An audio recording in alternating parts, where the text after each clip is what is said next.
Depression आजकल बहुत आम सी बात है। लोग डिप्रेशन को अलग अलग वे में एक्सपीरियंस करते हैं। जैसे कोई डेली वर्क में, कोई रिजल्ट अच्छा ना आने पर, कोई रिलेशनशिप के उतार चढ़ाव में, कोई किसी अपने को खो देने पर, या कोई हमारा काम नहीं होता है तब डिप्रेशन फील करते हैं। मैं आपको एक एग्जाम्पल के तौर पे समझाती हूँ। एक लड़की थी चहक, अपने नाम की तरह बिल्कुल चहकती रहती थी। उसकी लाइफ में बहुत से सपने थे। वो अपने लाइफ में बहुत कुछ करना चाहती थी। आंखों में सपना लिए स्कूल पास आउट किया, कॉलेज पास आउट किया। उसका सपना था कि वो खुद का बिजनेस स्टार्ट करे। उसने कॉलेज के बाद स्टार्टअप किया। काफ़ी टाइम तक उसका बिजनेस सही चलता रहा, पर एक दिन सब कुछ ख़राब सा हो गया। उसके पास अब ना तो कोई अर्निंग सोर्स था और ना ही किसी अपने का सपोर्ट। सुबह शाम उसको बस यही सोचता था कि वो क्या करे। धीरे धीरे उसकी टेंशन डिप्रेशन में बदलती गई। वो बस अब सारा टाइम अकेली ही रहती थी। वो ना किसी से कोई बात करती थी। उसको ना खाने का होश था, ना किसी और चीज़ का होश था। वो अंदर ही अंदर खुद में उलझती जा रही थी, मानो वो होकर भी ना हो।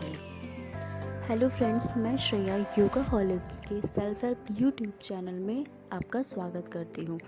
आज हम इस वीडियो में डिप्रेशन के ऊपर बात करेंगे और जानेंगे कि ये कैसे होता है, क्यों होता है, इसके कारण क्या है और इसके लक्षण क्या है, तथा हम इससे ओवरकम कैसे कर सकते हैं। सबसे पहले तो ये जानते हैं कि डिप्रेशन होता क्या है। डिप्रेशन, जिसे प्रमुख डिप्रेशन डिसऑर्डर कहा जाता है, यह एक मूड डिसऑर्डर है जो आपको लगातार उदासी या जीवन में रुचि की कमी महसूस करवाता है। ज़्यादातर लोग कई बार उदास होने का महसूस करते हैं। अब जानते हैं इसके लक्षणों के बारे में। जो लोग डिप्रेशन फील करते हैं उनका मूड अजीब रहता है। वो गुस्से में रहते हैं, वो अग्रेसिव रहते हैं, वो रेस्टलेसनेस रहते हैं आदि।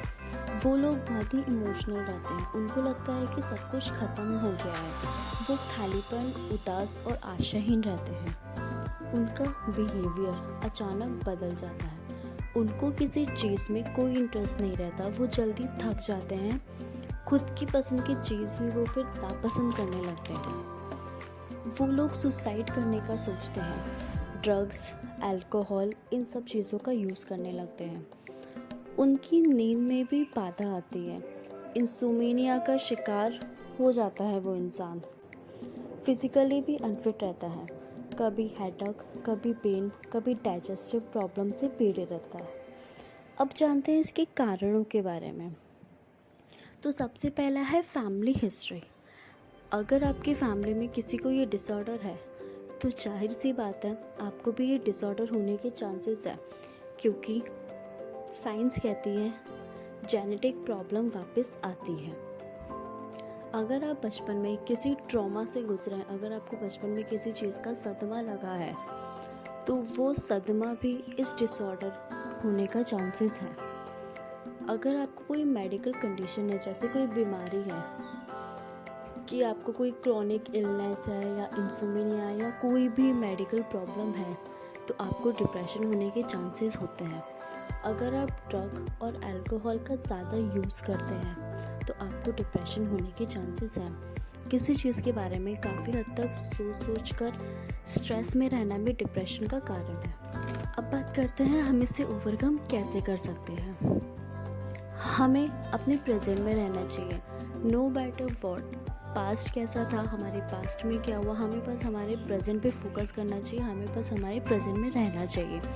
मेडिटेशन करना चाहिए, क्योंकि मेडिटेशन करने से हमारा दिमाग शांत रहता है। हमें एक्सरसाइज करनी चाहिए जितनी हो सके, जितनी भी नहीं हो सके तो थोड़ी बहुत, लेकिन एक्सरसाइज करने से हम फिट रहते हैं। हेल्दी फूड खाना चाहिए जिससे डाइजेस्टिव सिस्टम अच्छा रहे। जंक फूड खाने से हमारे डाइजेस्टिव सिस्टम पे गहरा प्रभाव पड़ता है।